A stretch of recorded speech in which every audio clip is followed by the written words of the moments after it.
a giant Cadbury's Crunchie. Really excited about this because I've never created a Crunchie bar this size before, so it's going to be a lot of fun. It's a super simple recipe with just sugar, golden syrup and bicarbonate soda. That's all you need to make honeycomb, and you just need a pot for it. Then you need lots and lots of dairy milk to cover the crunchy honeycomb bar in. So that's it.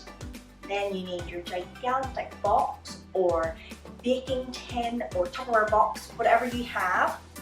I'm going to then line it with some tin foil, and then I'm going to spray the tin foil with a little bit of oil, or you can use a bit of normal oil and grease it that way, or some butter. It's just so the honeycomb doesn't stick or weld to the tin foil. Then you'll need some decorating paper. I'm going to attempt to make the wrapper as well, so it's going to be interesting as well because I'm going to hand draw and hopefully cut out and craft that. And then the final thing you will need is a cooling rack and a tray to catch the chocolate in when you're pouring the chocolate over the honeycomb, or you can use your grill tray. So let's get ready and let's get started. Now line your container with some tin foil and then grease it with either an oil spray, oil or butter. This stops the honeycomb welding to the tin foil and it's easy to extract. This needs to be done in advance as you need to work really quickly with the honeycomb. Time to make the honeycomb. I've used the pot to weigh everything directly into, so place the pot on top of your scales, then weigh out 400 grams of your golden syrup, then the 400 grams of sugar on top.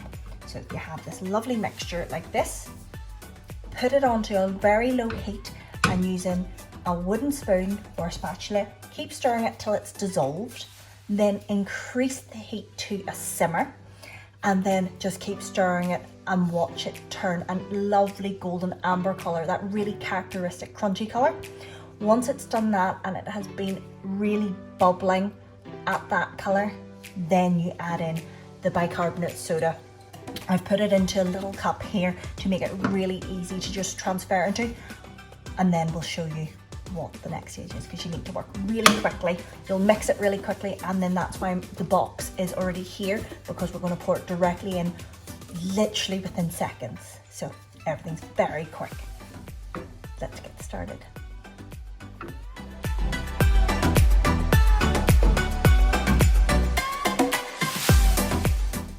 For this amount of honeycomb, I've used 6 teaspoons of sieved bicarbonate of soda. That's baking soda in other terms as well.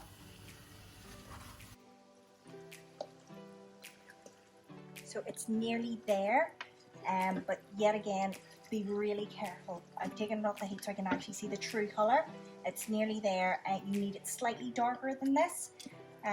But it's very deceptive because obviously it's in the pot and there's lots of bubbles, so just keep stirring it, but it's literally got seconds, and the bicarbonate soda gives it that really bubbly honeycomb texture. So that's what the bicarbonate soda does. You will see this kind of eruption, the chemical reaction between the baking soda to the sugar syrup.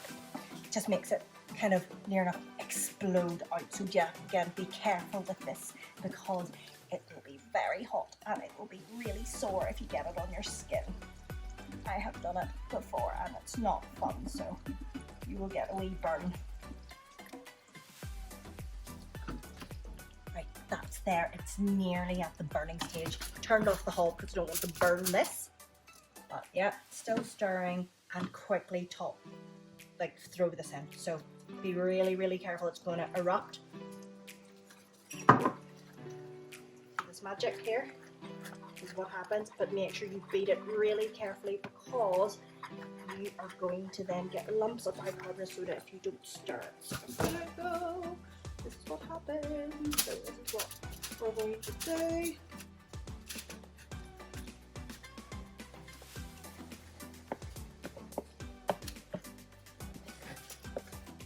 There you go, one gigantic Crunchie.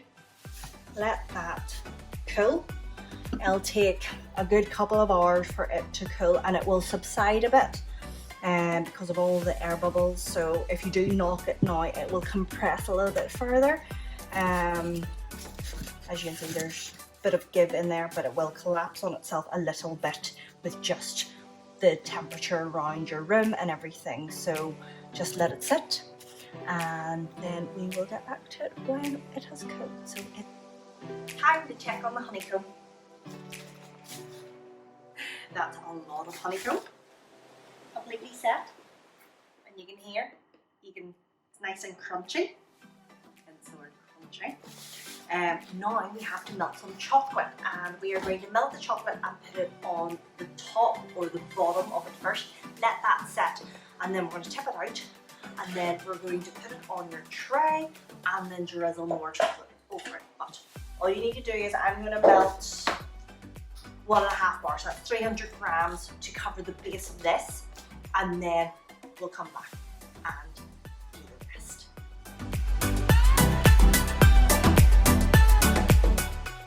So now that I've broken up the chocolate into little bits into the bowl, you can put it into the microwave for 30-second blasts, but I think it will only need a maximum of like 2 30-second blasts, and just then stir it. Otherwise, if you don't have a microwave, put it on top of a pot of simmering water.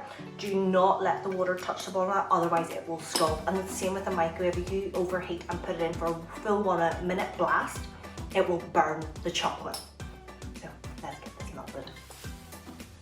Look at that. So still some lumps in it, but just keep stirring and it will all become silky smooth.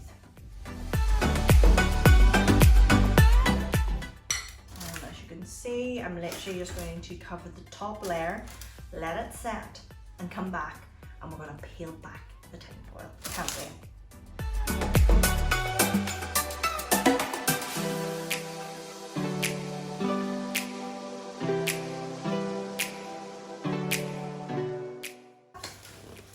That's it. Okay. I would say another hour or two, and we'll come back and finish it off.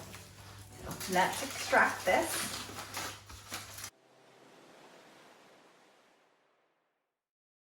Unveil this.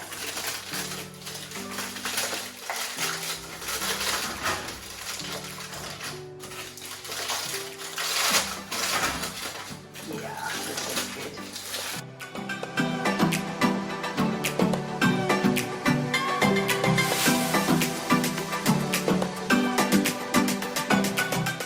The right way around.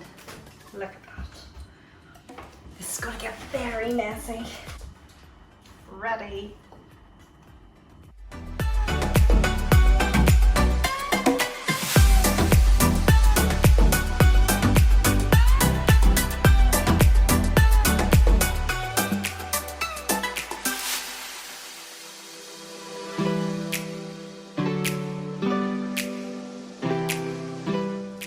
Now the characteristic topping, which has kind of a rippled effect. I am going to do this to hopefully give it that effect.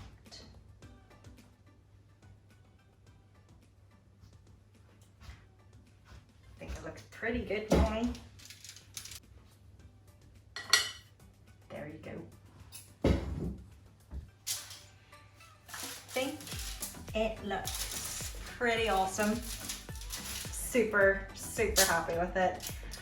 Now to make the wrapper. That's going to be my next challenge. Can't wait.